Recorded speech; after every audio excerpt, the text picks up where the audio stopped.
Pakistan is not getting a bailout, at least not yet. The country is on the brink of bankruptcy. The only way to avoid it is to get money from the IMF, the International Monetary Fund. It's the lender of the last resort. But for the moment, it is not lending any money to Pakistan. The bailout talks have failed. These talks had been on for 10 days. For 10 days, an IMF team was in Pakistan's capital, Islamabad. Today, they've left without handing Pakistan the bailout they need. How much money did they want? Pakistan wants $1.1 billion from the IMF, and they need this money immediately. Pakistan, by the way, was already on a bailout program.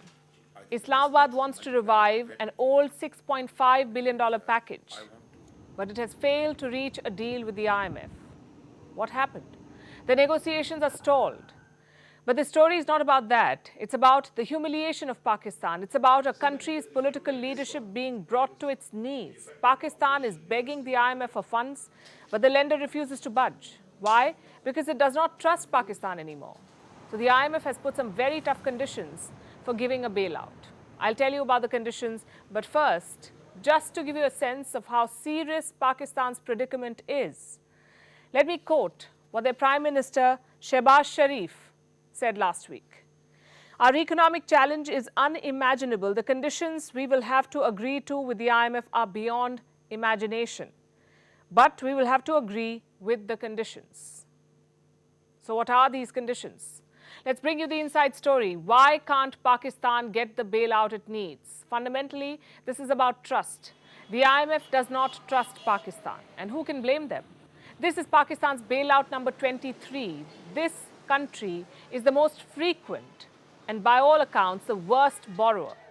Pakistan has sought more bailouts than any other country in the world. That should tell you something. Think of the situation like approaching a bank. If you have a steady income, if you pay your EMIs on time and have a good record, you'll easily get the loan that you want. But what happens when you have a poor credit history? When your records show that you're a serial defaulter, what happens then? When you have a large pile of debt, plus you don't have the money to repay it, the bank will not go easy on you. It will ask you to put up more collateral, or worse, it will not give you any loans at all. That's the juncture at which Pakistan is. It is on the brink of a sovereign default. The IMF is not sure about giving Pakistan a loan, so it's making tough demands. What kind of demands? I have a list. Increase electricity and gas rates and firm commitments from bilateral partners. Here the IMF is talking about countries which have lent money to Pakistan, the bilateral partners, countries like Saudi Arabia, the UAE, China. What kind of assurances does the International Monetary Fund need? Broadly, two things. First, easier terms on existing loans, and second, more loans. Because borrowing from the IMF is not going to be enough. Pakistan will not be able to meet its expenses just with the money that it gets from the International Monetary Fund. So it needs to borrow more. It must figure out where the rest of the money will come from. Here's how that would work out. That could work out. Reports say Saudi Arabia could step up.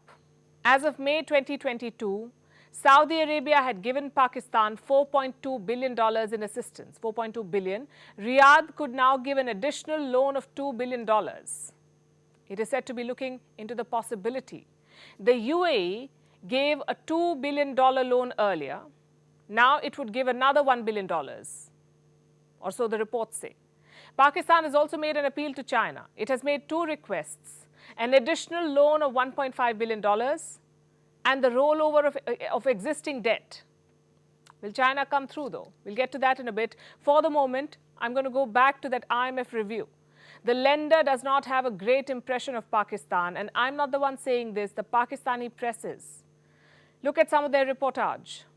This is the Express Tribune, and I'm quoting, "Due to a credibility crisis, the IMF was not willing to blindly trust Pakistan this time and has set many prior conditions." Next, we have the Dawn, and this is what they say. The fund, which is the IMF, was, however, still not confident about external financing commitments, particularly from the friendly countries, Saudi Arabia, the UAE, and China, besides some other multilateral funding. Just look at the choice of words in the Pakistani press. credibility of crisis, lack of confidence. We're talking about a sovereign country here. Lending money to a government is supposed to be the most secure investment or among the best. But that's clearly not the case with Pakistan. The writing is on the wall for Pakistan. It is caught between the devil and the deep blue sea. Their only hope? The bailout deal is not dead. The IMF says some progress has been made, but Islamabad needs to do more. Listen to what the International Monetary Fund has said, and I'm quoting again, "The timely and decisive implementation of these policies along with resolute financial support from official partners are critical for Pakistan." So Pakistan needs to first implement the demands, then come back to the IMF. Another meeting is scheduled for Monday. आपको confirm कर रहा हूं कि MEFP जो है I am confirming that we have got the Memorandum of Financial and Economic Policies at 9 a.m. this morning as per their commitment. We will completely go through it over the weekend and we will have virtual meeting with them on Monday. उनके साथ हमारी obviously virtual meeting होगी हम कोशिश करेंगे इंशाल्लाह कि पाकिस्तान दूसरी दफा God willing, we will try to complete the IMF program for the second time in Pakistan's history with the same spirit. We have completed this process, keeping in view the sovereign commitment. सारा process जो है वो मुकम्मल किया है Pakistan must show progress to get this bailout. But before that, they have to deal with an even more urgent problem: China. China is proving to be a nightmare for Pakistan. It is Pakistan's biggest bilateral creditor.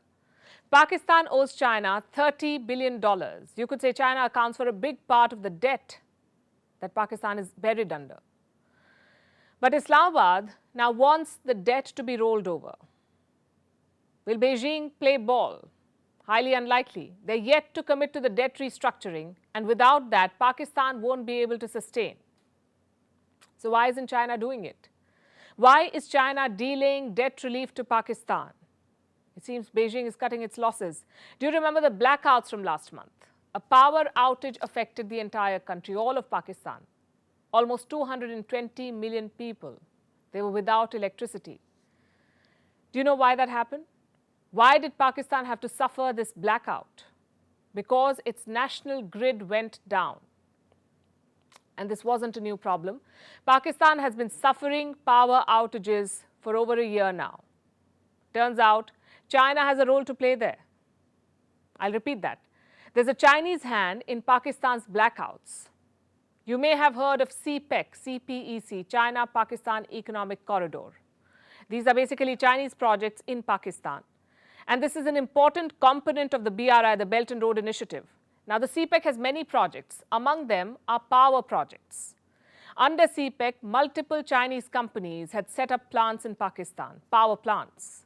Many of them have shut down. So Pakistan's existing facilities are overburdened. They're struggling to keep up with the demand. How many plants were shut down? Well, we don't have the exact number, but as of November last year, 20 plants were shut. Why did the Chinese power companies leave? Because Pakistan refuses to pay them. Chinese companies are owed $1.5 billion. Pakistan hasn't been able to settle these dues. No bills, no power. That's how it's working. So much for being iron brothers. The debt is rusting the iron. China seems to have put projects in Pakistan on the back burner. I have some numbers from last year. In 2022, China's investment in CPEC fell. Funding was cut by 56%. And this is not a one-off case. This is a trend. Chinese investments in Pakistan have been steadily falling. Let's look at some more data. In 2020, Pakistan got almost $155 million from China, $155 million. In 2021, the investment fell to around $77 million, a drop of almost 50%. So why is China putting less money into Pakistan? Because CPEC projects have failed to take off. In 2021, the Chinese ambassador began to complain. The chair of a parliamentary committee revealed his grievances. Listen to what was said. The Chinese ambassador has complained to me that you have destroyed CPEC and that no work was done in the past 3 years. You have destroyed CPEC. That's what he said. Today, China faces an economic crisis of its own.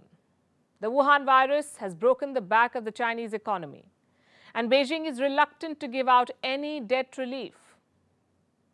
Take the case of Sri Lanka. China is yet to sign on Sri Lanka's IMF bailout. Last year, the world's poorest countries faced debt payments worth $35 billion. More than 40% of this was owed to China. 40% of this debt. Again, Beijing dragged its heels. The West has come down hard on China. It says China, and I'm quoting, China is the main obstacle to moving ahead with debt restructuring agreements. Pakistan too is beginning to complain, or at least see the problem. It wants to reduce Chinese debt. Pakistan wants China to reconsider a railway project, the Karachi-Peshawar railway line. It was supposed to be upgraded. The agreement was reached in November last year, but Pakistan can no longer afford the project. It wants China to give a 40% discount on the bill. The value of the project was almost $10 billion. A 40% discount would mean a discount of $4 billion. Will Beijing agree to this? Well, Pakistan is yet to make a formal request. It can see that Chinese debt is killing its economy. And China can see that money invested in Pakistan is money lost. We sympathize with neither. We say they deserve each other.